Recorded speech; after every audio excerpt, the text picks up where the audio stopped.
Hello, everybody. I want to welcome you to our new version of the podcast where Courtney will be a lot more involved in, and I'm really excited about that. And so it's not like the new version of Truth Talks, but this is the improved version of Truth Talks. And we're going to hope to bring you these episodes on a weekly basis more consistently. We're going to bring you mindset. We're going to bring you training tips. We're going to bring you nutrition tips. We're just going to give you a ton of perspectives around your fitness journey and make it practical as well so you can always be progressing towards your goals. Courtney, are you excited for this?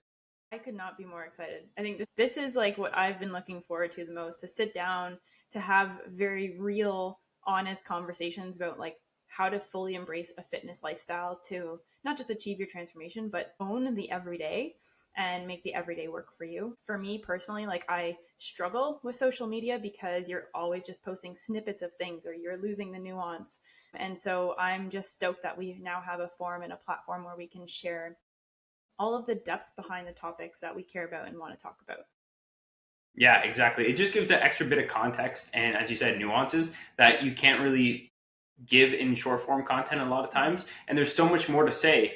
And also, when everybody says they're online fitness coach, I'm hoping that this will also separate us out to make it more relatable, show you a bit more about like who we are, and also just expand on some of the knowledge and like more about what we do. It kind of builds a little bit more of that trust factor too, knowing that there's like other information. It's hard to really trust somebody based on like, a 30-second reel. Yeah, that's true. So you'll get to see a little bit of our personalities, the dynamic that we have with each other, and then each of our, unique perspectives that we think we bring to the table and how we complement each other and the values that we share in common. Yeah. 100%. So what's a topic for today that we're going to kick things off with? Yeah, so today's topic I think is very topical, if you'll pardon the pun. So it is January. We are recording in January. We are going to be talking about New Year goal setting mindsets. So it's something everybody, well, not everybody, but many people tend to embrace at this time of year. And now that we're a couple weeks into this new year, we're kicking off 2025. We've done some reflection on goal setting to start the year, goal setting in progress. So that's what we're really going to be talking through today. We'll talk a little bit about what makes an effective goal, the pros and cons of SMART goals, this new year, new me mindset, and a little bit about how we can make goals feel more productive and different types of goals. Yeah. Okay. Yeah, so let's kick things off. Let's do it. Let's just dive right in. Let's go with the whole reason we're here, which is that new year, new me mindset. Paris, what do you often see when you're working with clients or just hearing things out in the ether? What's your perspective on this new year, new me mindset? So it's a good question. I like it in terms of the sense that it forces us to evaluate where we're at and do a reflection. It's like a perfect time for reflection. I'm big on journaling. I gave some journal prompts to our clients in this new year to like really take a step back and look at things from a bird's eye view. And I think that's important. However, the language around like new me is where I kind of have the issue. I like the prompting to look at your goals because, I'm obsessed with goals. That's all I think about. But in terms of, I think the vocab that we can change it to is improved me. Because it's looking at, and we were talking about this a little bit off air too, is like, let's look at a lot of things that we're already doing really well, but then we highlight what the gaps are and what the new version of us, it's not a new completely, it's a new version, it's an improved version, right? Like what kind of person do we need to be in order to like close those gaps, and what are the habits, behaviors, and mindset shifts that we need in order to close those gaps? So it's less about like I'm an entirely new Paris. It's more of like, okay, let me take what I liked from last year's Paris and let me just like sprinkle a little bit on this new secret sauce on. Yeah, I mean, if iPhone can continue to rejig itself until it's onto version 16, like why can't we do that every year, right? I think that the piece around that you mentioned, just not forgetting what's already working for us, is really important because that is fundamental to your identity. Like to expect to shift your identity because the calendar turns over is really, really hard to do. Also not realistic and also kind of confusing if you really think about it, right? So I think like that reflection that you're speaking about, the important part of it is like reflecting on your identity and who you are as a person too, right? And those values and trying to understand if you're actually living your values and like how you want that to translate into your lifestyle and the decisions that you make. So it's like starting with that bird's eye view that you talked about and then starting to drill down into how that overarching identity takes shape in the day-to-day. Yeah. And I think the other thing I'll add to that is, even though it's such a great time to set new goals as we're talking about, I think a lot of people also have the mindset of like waiting to the new year, which I want to touch on as well. And let's just think about things logically. Like the calendar year, as you mentioned, is just an arbitrary time frame that humans have set, right? Like there's nothing special. It's not like all of a sudden the probability that you are going to hit your goals all of a sudden skyrockets, or it's completely different based on the fact of like a specific time.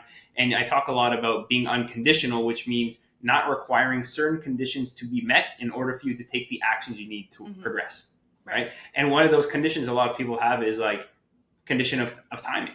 And they require like, okay, it has to be this specific time for me to be able to be successful with my goals. So although I love setting New Year's goals and I'm big on that being a great time, let's not have that as a necessity or a condition that needs to be present in order for us to take action. I think if we ask ourselves, like, why do people actually embrace the new year as a time to start new goals? It actually just reminds me of this psychological principle called the fresh start effect, right? And it's this idea of when you naturally have a fresh start of sorts in your life, you're more open to doing something new or trying something new, or kind of like, having two pieces of change happen at the same time and in parallel. And we can find that fresh start effect in other places in our lives. It doesn't always have to be the new year. That fresh start effect could be when you're naturally going through another life stage transition. Maybe you're starting a new job.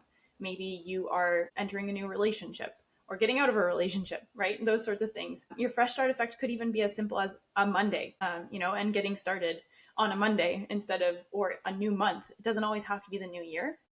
There are other ways we can look for that fresh start and be or even a new day. Yeah, a new day. Today's a new day, right? Exactly. Yeah.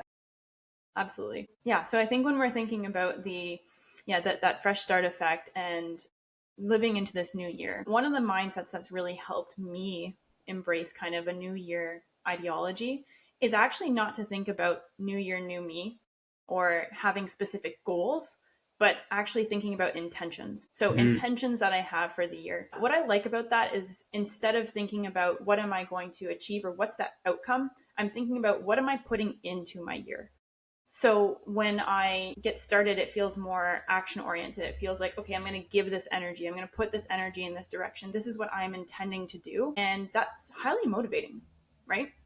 And so for me, I found that to be a really effective way of taking advantage of the new year. What about you? Do you find that there are effective things that make a goal attainable or actionable to start the new year?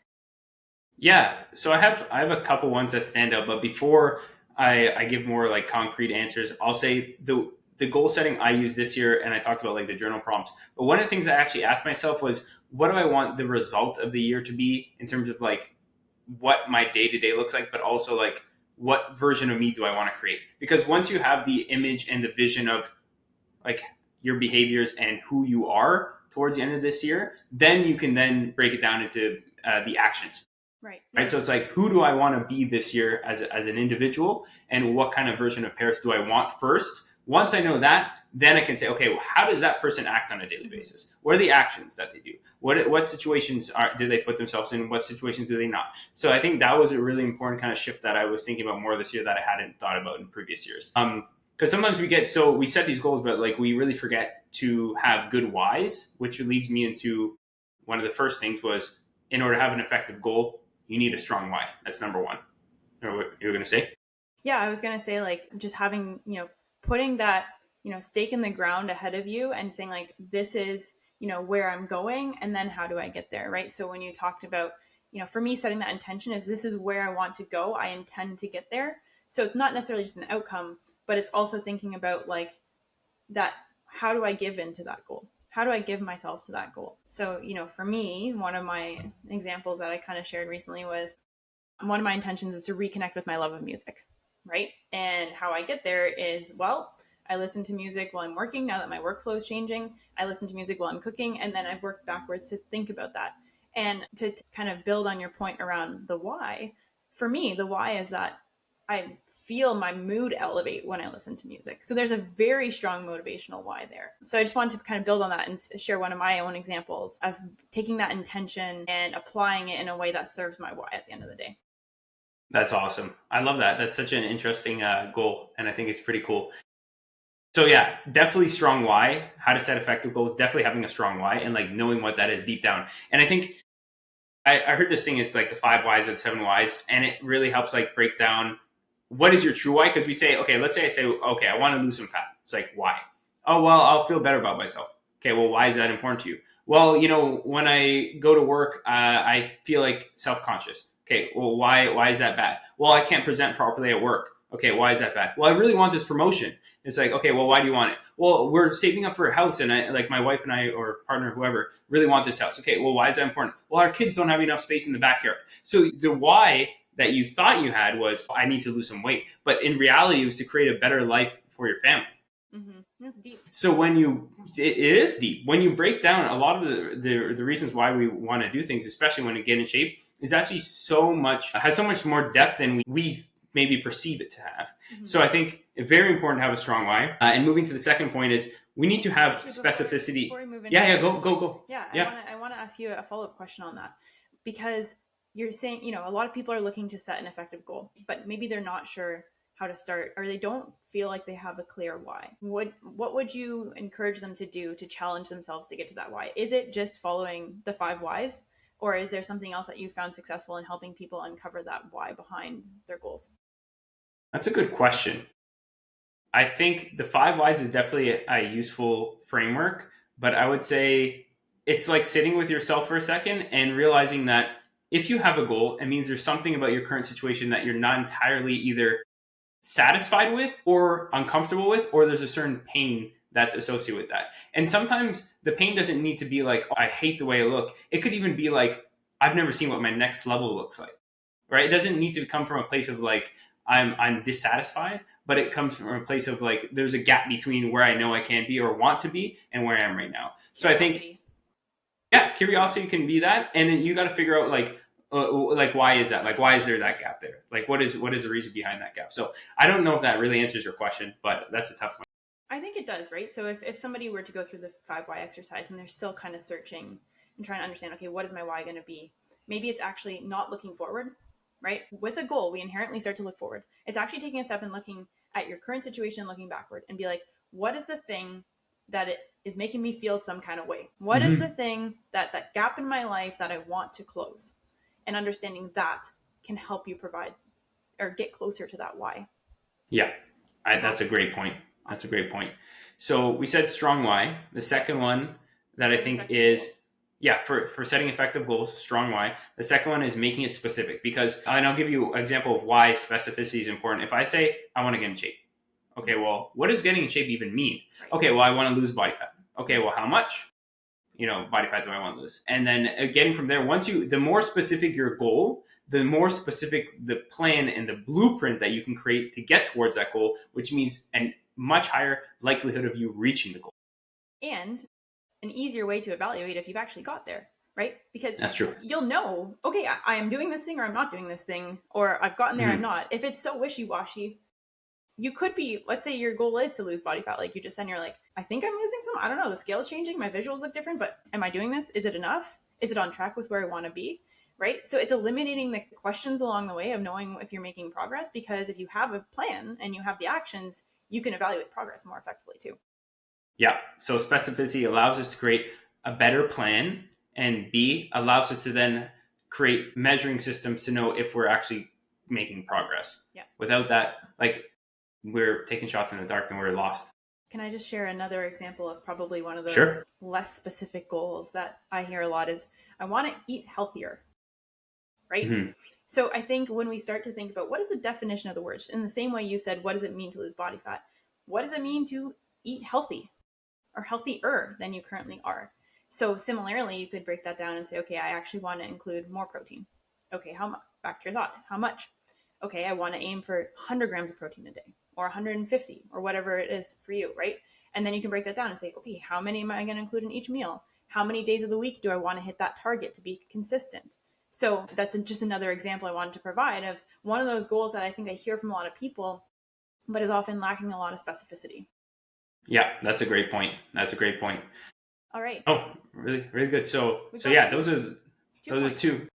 So we had strong why, specificity. The last one that we'll do, because we need 3 to make a good number, is it needs to be realistic, right? Like, hey, I'm delusional with my goals in terms of long-term vision. I'm completely delusional in the best way possible. For me personally, I like to operate like that. However, ambitious, maybe instead of delusional. Okay, optimistic. Optimistic, yeah. However, I think those goals become less ambitious when our time horizon is longer. Mm-hmm. So I think it's less about like not setting big goals and it's more about adjusting our time horizons for those goals. And that's, I think, a really important thing. So that comes back to the realisticness. And there's also goals like, oh, I want to be able to fly away at some point. Like, okay, well, that's not humanly possible. I'm not going to grow wings, right? So it needs to be at least something that is realistic to achieve. But I think it needs to be like just outside. Like, let's say there's an apple on this tree, right? And there's one that you could just reach down here. It's like, don't set that as a goal. We want to set one that just enough where you have to go on your tippy toes and jump a little bit just to snatch it, right? We want it just out of reach. So if I said like, oh, I want to be a, I don't know, a professional bodybuilder in 3 months. It's like, well, okay, that might not be realistic. But if I say, okay, I want to be a professional natural bodybuilder in like 5 years, within a 5 year time frame, that sounds a lot more realistic. So it's not necessarily about like setting small goals. It's about adjusting your expectations on the timeline and how much you're willing to give towards the goal. Because sometimes the juice isn't worth the squeeze based on how much of that goal is a priority. And to your point, I'm going to go back to your analogy on the apple, right? Putting in a little bit of effort is way more rewarding, right? If the apple is just always in front of me on the table, I don't have to move for it. Like, okay, great, it's there. I don't have that same appreciation. But when I have to jump a little bit and put in that little bit of effort, I'm like, yeah, I got this. And I think understanding how high are you willing to jump is key to making it realistic. How much effort are you willing, ready, or able to give into your goal can be key to understanding if it's realistic for you. Which brings me to the other point I wanted to make, which is a goal being realistic in the universe is less important than that goal being realistic for you, because at the end of the day, it's your goal. So forget about whether or not someone else can do it or someone else is already doing it. What's realistic for them is different than your circumstances. So how would you encourage people to think about this goal is realistic for me? Yes, the time horizon is a factor. Is there anything else that can help them contextualize their goals for themselves? That's a good. You're asking me some good, tough questions. I think I'll continue. I want to know the answers. I'm like, I don't know. Help me. I think I'll continue my analogy, and I'll say it's not like we are limited to grabbing one apple.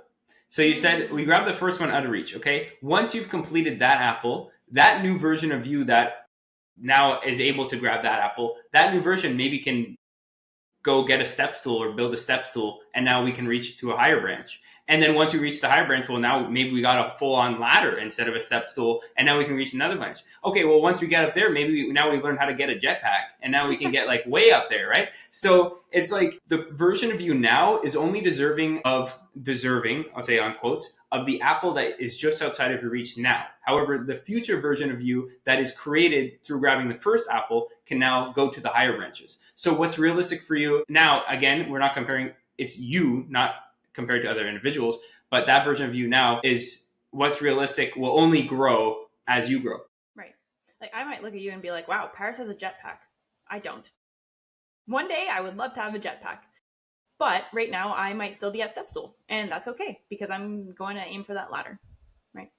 Yeah, cool. I like it. So you've given 3 great examples or factors that contribute to effective goals. We've touched on having a strong why, making sure that they're specific, and making sure they're realistic for you. Now, specific and realistic are actually 2 of the components within SMART goal setting, the acronym SMART. Can you just quickly give us an explanation of what SMART is, and then we can talk a little bit about the pros and cons for anybody who's heard of that framework before? Yeah, it's a great question. SMART framework is just a way to help you set good goals, I guess. Whenever you're like, okay, I want to set a goal, it's like, okay, well, where do I start, right? It gives you a good kind of structure. So S is specific, M is measurable, A is attainable. So I guess my I'll build wings and fly away was more under the attainable, not realistic, right? Because attainable and realistic kind of go and sometimes overlap. But the next one is stands for realistic. And then T is time sensitive or timely or time bound. However, there's different ways of saying it, right? So we need things specific, measurable, attainable, realistic, and time bound. Okay. And I know we have mixed feelings around SMART goals. I think there's pros and cons. And I'll start with kind of the pro that I think is that it initiates the action of actually goal setting with structure. What are other pros? Yeah. And I think that criteria naturally builds in that sense of reflection that you identified at the top, which was you need to reflect to be able to set a goal. So I think that's like a big pro of SMART goals. I also think like a lot of the attributes about it prompt the right questions for you to ask yourself. However, I do think there are some caveats, and I want you to kind of start by saying like, I think you agree with that point. So like, what would you say are some kind of cons, we'll say, of setting SMART goals? Yeah, I think the one thing SMART goals are missing is a sense of weight, if that makes sense, in terms of what does it truly mean for you. And, yes, that connects to having a why for sure. But I could set a SMART goal that kind of means nothing to me or doesn't give me the direction that I'm seeking. And so I think that's just something to keep in mind is you have to understand kind of, is this going to be meaningful to me in some way? Largely the reason for that is if it's not meaningful, I'm probably not going to follow through with it. Or even if I do, what value am I taking out of it? Right. So I think when it comes to setting SMART goals, yes, 100%, there's that structure to it, but it leaves out this bigger question of what's the meaning and what's my why. That'd be my first kind of, I guess, downside or drawback rather. The second one is, and maybe this is just outing me as somebody who is not good at setting goals, because sometimes, I'm not gonna lie, I struggle with that. But I sometimes get stuck on this idea of time bound goals. And I think, yes, if we hold ourselves accountable to making sure that it's attainable and realistic, we can build in a timeline that makes sense. But sometimes that level of detail is not known to you at the point when you're setting that goal. If one of my long-term goals in the fitness space has been to grow my quads. I just can't, it's a slow process, but it's very hard for me to say, I want to add on a certain number of pounds of muscle to my quads in a certain amount of time, because I don't necessarily know how my body is going to adapt and respond to my training and my nutrition, right? So kind of setting that higher level goal of like, yes, I want to see my quads grow, and being open to the time parameters or the pace at which they grow change and evolve as I get more intel and more experience working towards that goal, I think is critical. And so with SMART goals, I think what I'm getting at is, sometimes it's hard to check all those boxes, and it doesn't mean that the goal doesn't have meaning to you. So if you have a meaningful goal, but it doesn't hit all of those criteria, it doesn't mean that's not worth pursuing. It means that you also just have to be open-minded along the way to exploring the process, knowing that your goals are going to evolve, and sometimes knowing that you still need more inputs to really solidify the details behind that goal. I like it. So two main takeaways I think I did from that, and I'll kind of add on the first one, is your goal. I think what you're trying to say is not only do you need a why, but it needs to be aligned. Yes. Right. And I think a lot of times we set goals because for some reason we just feel like we have to. And that could be based on environmental pressures. That could be based on familial pressures to do certain things. Or we feel like our social circle is doing it, so we need to set it. But we need to say, are we actually aligned? So maybe if we say like SMART, but with a line under it, and the line to continue the acronym, the line stands for aligned, right? So making sure we're aligned. Yeah, Smart there we up. go. This is Smart Up. Oh my gosh. I didn't know this podcast was gonna have bad jokes, but with me on it, probably gonna end up happening. With the two of us, there's no way we're avoiding bad jokes. They're just gonna happen, and you know what? We said this is all about showing our personalities, and that's it. We share that. That's true. It's in the I'm gonna leave out some of the dirty jokes I think of though, because I'll save the audience. Bad jokes, not dirty jokes. Yeah. And then the second point that you were making was around time. Now, I think if it's here's my perception on that, because I have kind of a similar opinion, but I think I can dive a bit more into it. Is that if something is completely in your control, then I'm fine setting more specific time windows to achieve those things. Like, let's say I want to complete a certain amount of studying for an exam. I could say I'm going to study every day for the next 4 weeks. I could do that. That's a reasonable time, makes sense in that scenario. However, the one you gave with I want this much inches around my quads in this much time frame, like, okay, there's a lot of outside variables that don't necessarily, like your genetics, what happens in your life, like your response to training, your response to nutrition, all these things. So it's like, it's harder for us to set specific timelines for that. But I think the more variables that are in your control in relation to the goal, then the more concrete timelines you can set. Love that. And it also breeds deeper reflection, which is, what is in my control when pursuing this goal? Which I think, let's go back for a minute to the concept of realistic. If you can understand what's in your control and what's out of your control when it comes to setting a goal, you'll also get closer to setting one that's realistic for you. Yeah. Yep. Cool. 100%. All right, so I think we want to wrap things up by giving some examples of different types of goals within this kind of idea of being effective within the new year. And there are kind of two main categories of goals. There are process goals versus outcome-oriented goals. Can you define each of them a little bit, and then we can discuss kind of what the trade-offs between the two are? Yeah. So I'll give you my kind of personal definition of what I think they are. So I think an outcome based goal, all the weight holds on either it's binary, either we hit an outcome or we didn't hit an outcome. Process based goals is I'm less focused on the outcome, but I have certain action items that are directional for hitting that outcome, right? So ultimately there's still an outcome in mind, but as long as I checking these boxes, it means I'm technically successful with my goal because my goal is action items. It's more about direction, right? It's more about direction necessarily than outcome when you have a process Mm-hmm. goal. So to your point, yes, there's usually a result in mind, but you want to just make sure that you're accountable to the direction that you're going in. Mm-hmm. Yep. And I think both can have merit, but the way I like to think of it is I'm a very action oriented type person in terms of like, I know, okay, just tell me what I need to do to get XYZ goal. And like, let's get after and check those boxes. However, for goals that are not 100% in your control, like we were talking about before, I think this is the framework that has personally helped me work through it, is asking yourself, what are the action items I would have to do to make it unreasonable that I wouldn't make good progress towards this goal? So instead of saying, what are the things I need to get done to achieve this goal? If there's stuff that's outside of my control, I can't really like put all my weight on that. Instead, I need to ask myself the question, what are the action items that I need to do, behaviors, mindsets, and what is the person I have to become on a daily basis to make it unreasonable for me to make epic progress towards this goal? So for example, with your quads, it's like, okay, well, I probably need to be eating enough calories, eating enough protein, have reasonable frequency, volume, and intensity with my training. Probably need to be sleeping like at least a certain amount of hours per night. I need a low stress environment. I need to do X, Y, Z, like whatever. Like you can dumb it down to a bunch of these different action items, and whether or not you achieve the specific amount of progress in that specific time frame is maybe less important than did I stack all the cards in my favor to make some kick-ass progress. So if I were to think about a bit of a visualization for this, right? Instead of an outcome goal being one box, you check it or you don't. To your point, Mm-hmm. it's binary. The process-oriented goal is a series of boxes that you can check along the way on a regular basis, recurring actions. So I guess the point behind each of them is they both have a box, right? Or they both have boxes. So you have to have the clarity on what it is you're looking to achieve, whether that's an outcome or procedural actions. But the number of boxes and the recurrence of them is a lot more dynamic on the process oriented goal side of things.